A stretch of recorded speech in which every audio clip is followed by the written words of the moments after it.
So it was the 1 o'clock gun that summoned us to gather today, which seems quite poignant as we're in the season of remembrance. Welcome to this Soul Space. And as you know, the theme of Soul Space is based around a 15th century French prayer, which has been sung, beautifully set by John Rutter and others.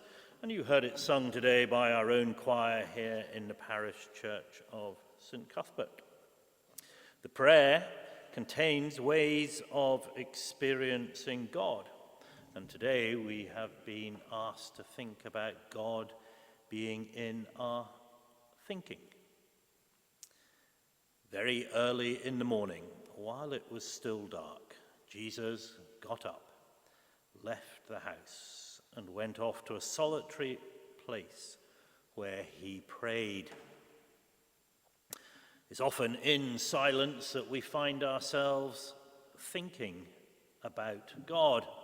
Christ himself often found that in the silence he was able to detach himself from the busyness around him and perhaps think about his Father, thinking about God. We don't know whether he did it through prayer or whether he just kept solitary silence, and who knows what entered into his mind, who knows what he thought about.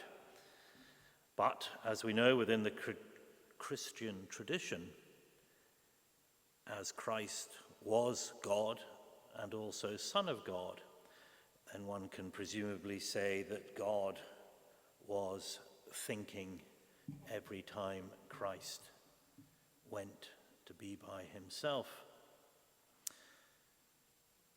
I think in many cases those who experience religion use silence to pray. And it's through their prayers that they also end up thinking about God. God very much consumes people's thinking. God be in my thinking, particularly through prayer, but also through silence. Silence and thinking seem to go together well during this season of remembrance, and it will be, as usually is the case, in the silence that the nation thinks and pays its respects. What will you be thinking of in the silence of this space today, having journeyed here to be part of Soul Space? Will God be in your thinking? In many ways, hard not to be. If we look behind us and the setting we find ourselves in, surrounded by all this awesome beauty, which is directly connected to God. So one would argue perhaps that it is by being in a place like this that we find ourselves, or very much God being in our thinking.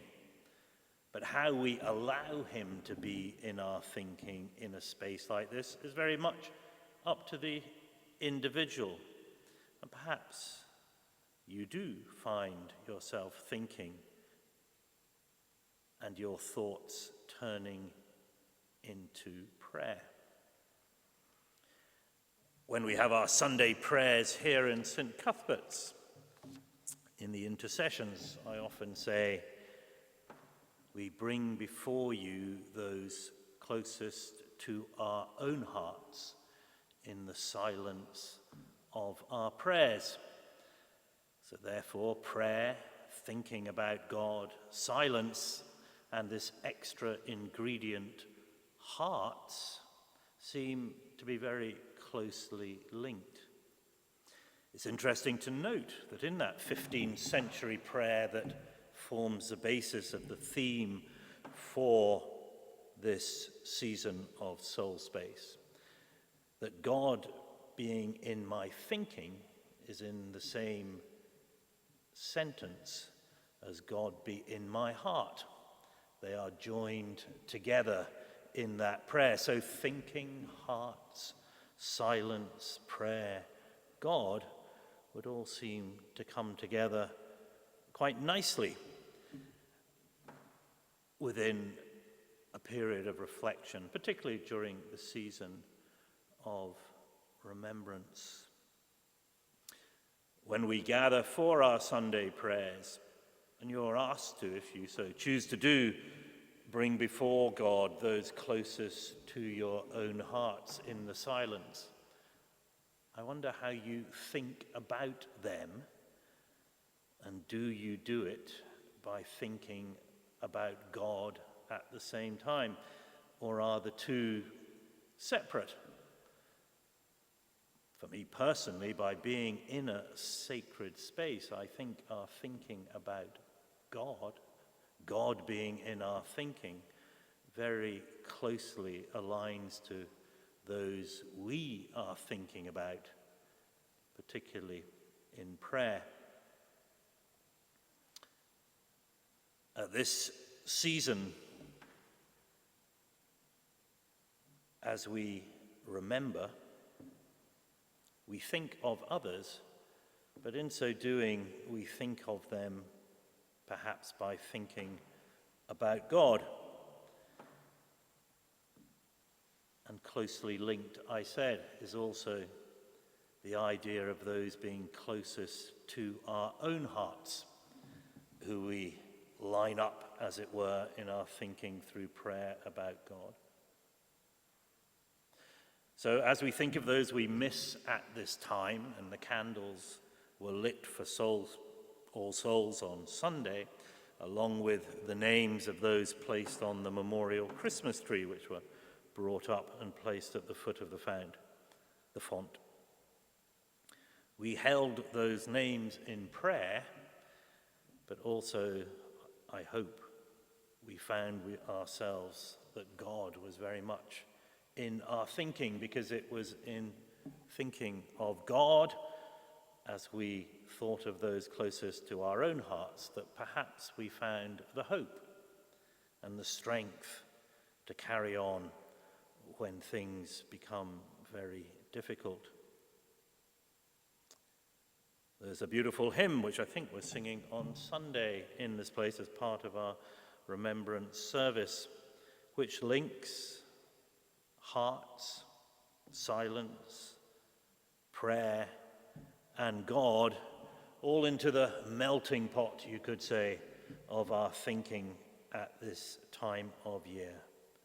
O valiant hearts, who to your glory came, through dust of conflict and through battle flame, tranquil you lie, your knightly virtue proved, your memory hallowed in the land you loved. Proudly you gathered rank on rank to war, as who had heard God's message from afar. All you had hoped for, all you had, you gave to save mankind.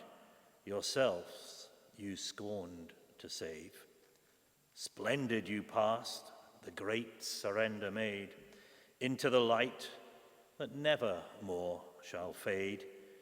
Deep your contentment in that blessed abode, who wait the last clear trumpet call of God. Long years ago, as earth lay dark and still, rose a loud cry upon a lonely hill, while in the frailty of our human clay, Christ, our Redeemer, passed the self-same way. Still stands his cross from that dread hour to this, like some bright star above the dark abyss. Still through the veil, the victor's pitying eyes look down to bless our lesser Calvaries. These were his servants, in his steps they trod, following through death to the martyred Son of God. Victor he rose, victorious too shall rise they who have drunk his cup of sacrifice. O risen Lord, O shepherd of our dead, whose cross has brought them and whose staff has led, in glorious hope their proud and sorrowing land, commits her children to thy gracious hand. On the screens as you came in, you might have seen a picture. The picture is of this fine young member of this congregation. Interestingly, I've always wanted to bring him to our attention. This year, being my last, seems a good one to do it. He is Thomas Cuthbert. And so in St. Cuthbert's, we often acknowledge St. Cuthbert. Thomas should be remembered just as much as the saint who bears his name. Thomas, a bright young boy, would have known Dalry very well, where his parents lived, grew up and found himself ultimately, through a few various transfers, having been wounded at Gallipoli. He then returned back to the United Kingdom and found himself in Macrae's battalion. He was in Macrae's after it had been pretty much wiped out on the first day of the Battle of the Somme. They reformed Macrae's, but he too lost his life during the First World War, serving with them. His name is to be found in our memorial chapel, along with the other members of Macrae's and all those who we remember at this time of year. So with Thomas in your hand, remember that beautiful line at the end of O Valiant Hearts, commits her children to thy gracious hand. In your hand you hold one of the children of St. Cuthbert's, Thomas Cuthbert himself, committed this moment to your hand. So should you so choose to do in your own time, head down now or whenever to the memorial chapel, which is set up to allow you to find Thomas's name. And remember, all the names in the memorial chapel, there is no rank or status. Everyone is equal in their sacrifice. Don't just find his name on the wall, but also search to find it in the roll of honor, which has been left open with his name on display. And then, should you then choose to do so, as you think of Thomas Cuthbert, as he becomes part of your thinking, as he is now, maybe God too will come into your thoughts as you hold Thomas in your heart. And if you wish, light a candle in the chapel in his memory, but also in the memories of those you miss the most and who, I am sure, are part of your thinking every time you come into this God's house. And to God be all the praise and all the glory. Amen.